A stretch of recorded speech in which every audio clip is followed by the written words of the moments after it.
Chicken చిక్ముక్ చేయడం ఎలాగో చెప్తారు. వెరీ గుడ్, దీన్ని ఫాలో అయిపోతా. నమస్కారం. నమస్కారం. ముందుగా చికెన్ చిక్ముక్ చేయడానికి మసాలా వస్తువులు తీసి రెడీ చేసుకోండి. రెడీ చేసుకున్నాం. కోడిని తీసుకోండి. అలాగే. ఏంటమ్మా చలేస్తుందా? ఒక్క నిమిషం ఆగు. ఒంటి నిండా మసాలా పూసుకుని వేడి వేడి నూనెలో స్నానం చేద్దు గాని. క్రమ పద్ధతిలో చేస్తే ఆరోగ్యం చక్కగా ఉంటుంది. అంతే కదా మరి, మంచి ఫుడ్ తింటే ఆరోగ్యంగానే ఉంటుంది. మొదటగా కాళ్ళను ఎడంగా చాపాలి. చాపా. చేతులు వెనక్కి ఉంచాలి. చేతులే?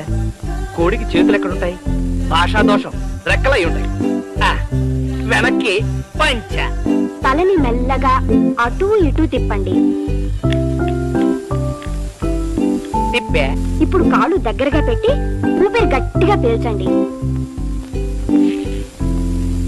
చచ్చింది కదా, మన ఊపిరి అయి ఉంటుంది.